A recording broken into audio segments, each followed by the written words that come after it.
जो वजू खाना है उसको बंद कर दिया गया है। मथुरा की ईदगाहों पर ललचावी नजरें लगा कर बैठे हैं। संभल की मस्जिद का किस्सा आपके सामने है कि हुकूमत का मकसद वक्फ की जायदाद को बचाना नहीं है, बल्कि वक्फ की जायदादों को छीनना उसका मकसद है। उत्तर प्रदेश में 1,21,000 वक्फ की प्रॉपर्टीज है। 1,12,000 के पास कागज ही नहीं है। इनका एक हिंदुत्व का एजेंडा है, आरएसएस का एजेंडा है कि वो शुरू से वक्फ प्रॉपर्टीज को और वक्फ बोर्ड को खत्म करने की कोशिशें करती रही हैं।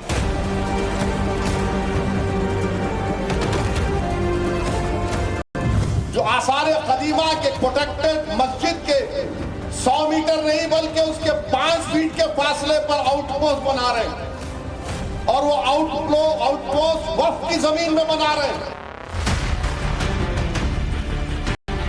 जिस जमीन का डर दिखाकर मुसलमानों की जज्बातों को उबालने में जुटे हैं असदुद्दीन ओवैसी, जिस वक्फ की डोरी में अपनी सियासी पतंग को आसमानी विस्तार देना चाहते हैं ओवैसी, अल्पसंख्यकों की एक मुश्त रहनुमाई का दावा करने वाले ओवैसी जिस मजहबी एजेंडे को आकार देकर मोदी और योगी सरकार पर प्रचंड शाब्दिक प्रहार कर रहे हैं, वक्फ को लेकर वही आक्रोश, वही आक्रामकता, वही तलखी उत्तर प्रदेश में हैदराबादी भाईजान पर भारी पड़ती जा रही है।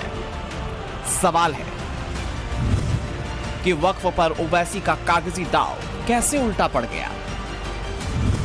योगी आदित्यनाथ के संभल में ओवैसी कैसे फंस गए? क्या एआईएमआईएम चीफ अगले आजम खान बनने वाले हैं? इन सवालों की जड़ में है अंतर्राष्ट्रीय मान्यता प्राप्त बैरिस्टर का यह दस्तावेजी दावा, जिसे सार्वजनिक कर उन्होंने संभल की 70 से 80% जमीन वक्फ की होने का साक्ष्य दिया था। 10 रुपए के स्टाम्प पेपर से संबंध कागजों में उर्दू में जो लिखा गया है, उसका सारांश यह है कि मंदिर, मस्जिद, कोतवाली से पुलिस चौकी तक सब कुछ वक्फ की जमीन पर बना है। सोशल मीडिया पर जो दावा किया था ओवैसी ने, उसे ही अपनों के सामने कुछ यूं बोलकर भावनाओं को भड़काने की कोशिश की। संभल की मस्जिद के सामने, संभल की मस्जिद आसार कदीमा का प्रोटेक्टेड मॉन्यूमेंट है। प्रोटेक्टेड मॉन्यूमेंट का कानून यह है कि उसके 100 मीटर के अतराफ में कोई तामीरी नहीं हो सकता। यह पार्लियामेंट का कानून है। मगर यह कौन सी संभल की पुलिस है जो आसार कदीमा के प्रोटेक्टेड मस्जिद के 100 मीटर नहीं बल्कि उसके 5 फीट के फासले पर आउटपोस्ट बना रहे हैं और वो आउटपोस्ट वक्फ की जमीन में बना रहे हैं।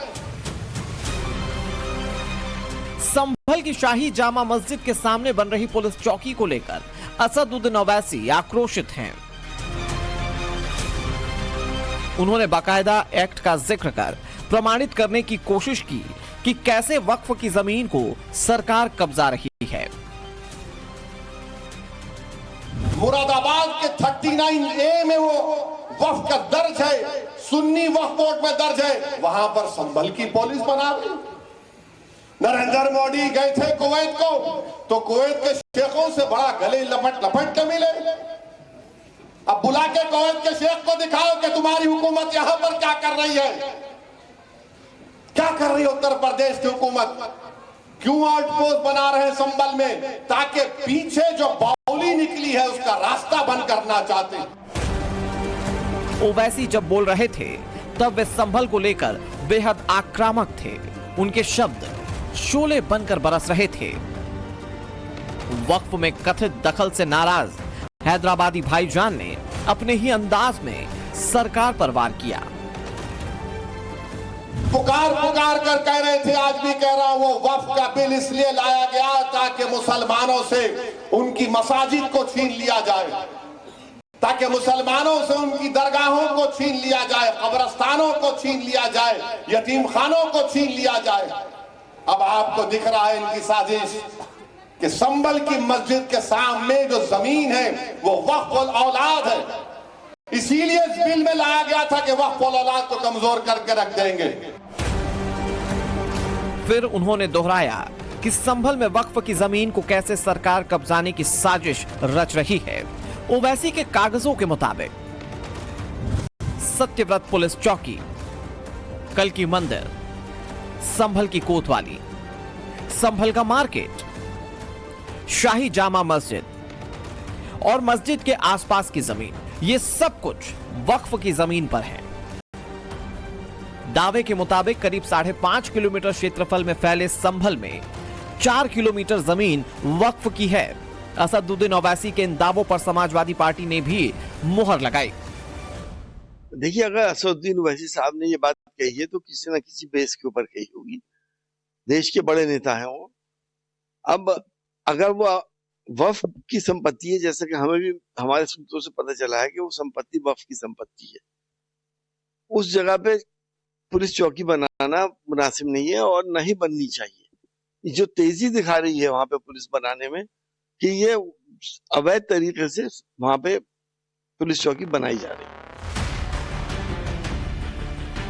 ओवैसी और समाजवादियों के दावों के मुताबिक जो दस्तावेज जारी किए गए हैं उसमें महमूद खां सराय, खसरा संख्या 110, बदायूं दरवाजा, खेवट नंबर 125, हसनपुर मुंजप्ता, खेवट नंबर 19, 20, 90, शहजादी सराय, खेवट नंबर 92, खेवट नंबर 55, शेर खां सरिया, खेवट नंबर 1.4 और 7, हल्लू सराय, खेवट नंबर 13 और मोहम्मद कोटशरकी समेत कई जगहों को वक्फ की संपत्ति बताया गया है।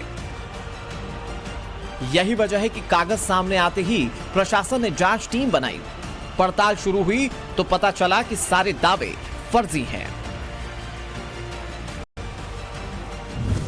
जो पेपर है वो बहुत ही रैंडमली कुछ बनाया गया है, अनरजिस्टर्ड है तो सत्यापित तो है नहीं किसी भी रूप में। दूसरा, शहर में लगभग 4 किलोमीटर, 1.5 किलोमीटर, 2 किलोमीटर, 2.5 किलोमीटर इतने एरिया के बीच की प्रॉपर्टी को वक्फ दर्शाया गया है उस पेपर में। बहुत सारी जो प्रॉपर्टी हैं उनकी ओवरलैपिंग भी है। सबसे बड़ी बात, जो भी व्यक्ति वक्फ करता है उसमें स्पष्टता है उसका स्वामित्व उस संपत्ति पर होना चाहिए। वहां किसी भी संपत्ति के ऊपर स्वामित्व का कोई भी कागज वहां नहीं लगा हुआ है।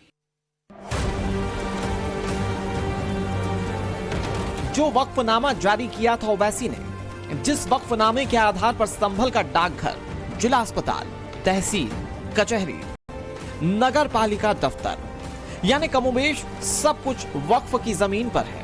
एसडीएम, एग्जीक्यूटिव ऑफिसर और सर्किल ऑफिसर यानी कि सीओ ने मिलकर जब जांच की तो पता चला कि वक्फनामा अनरजिस्टर्ड है। दावे वाली संपत्ति का सरकारी रिकॉर्ड नहीं है। प्रशासन ने बाकायदा एक नक्शा जारी किया जिसमें दावा किया गया है कि दावों वाली जमीन की चौहद्दी तक नहीं है।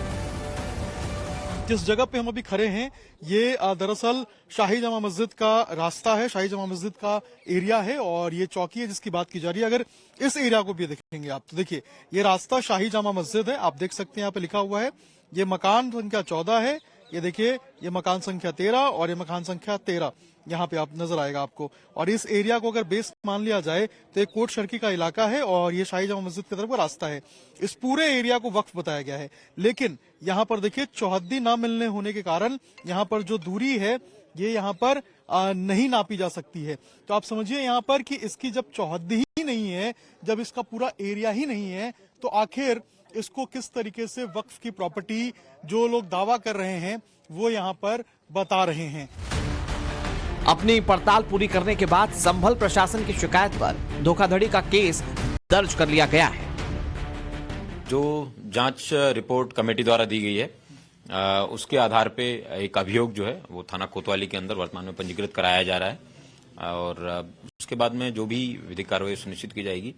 लेकिन ये उल्लेखनीय है कि अभी तक जो कागज दिए गए थे उनके परिशीलन से तो ये पाया जा रहा है कि थाना कोतवाली है, ये भी एक वक्फ प्रॉपर्टी होनी चाहिए, जबकि ऐसा नहीं है।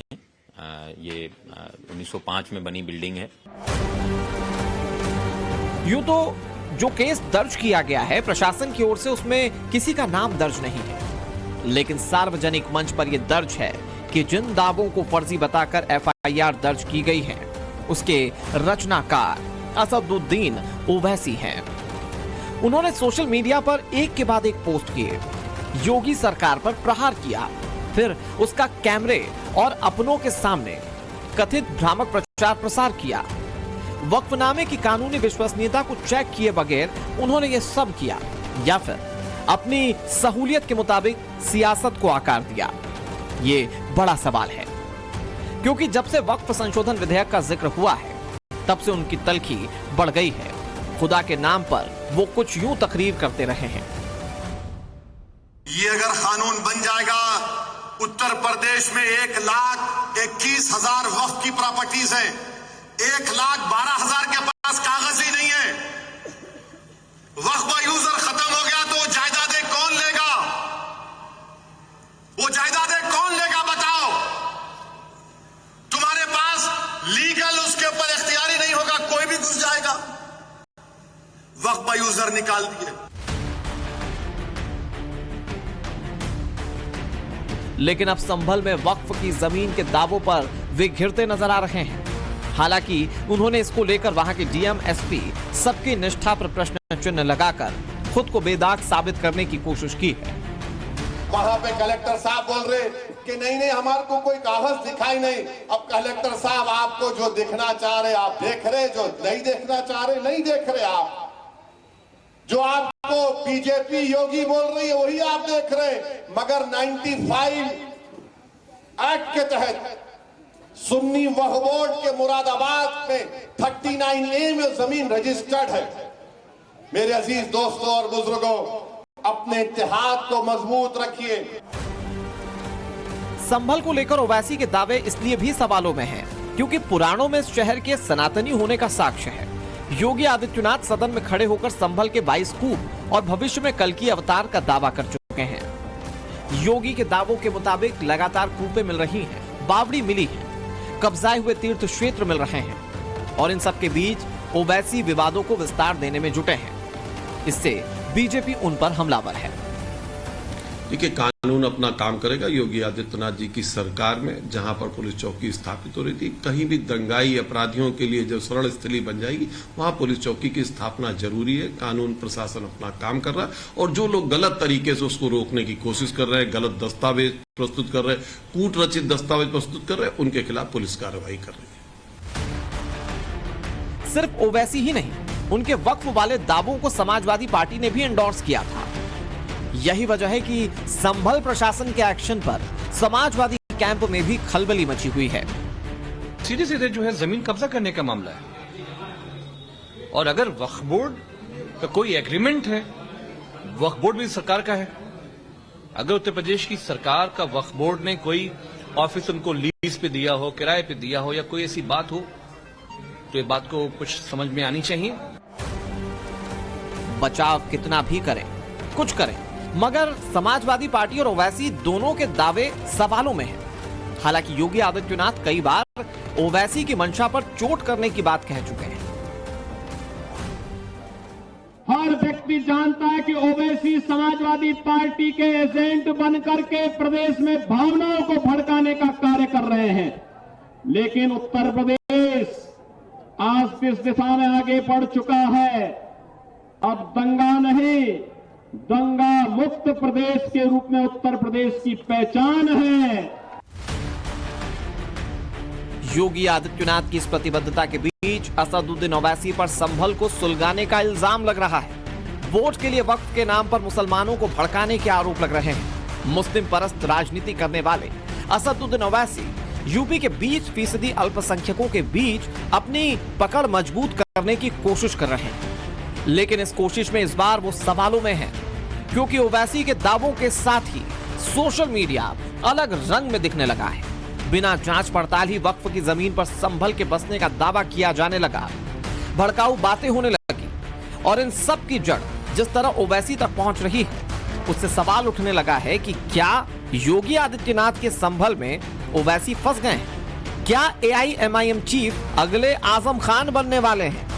क्योंकि समाजवादी आजम खान भी एक बार ऐसे ही फर्जीवाड़े में फंसे तो फिर सलाखों से बाहर नहीं निकल पाए। Bureau report, times now, Navbharat.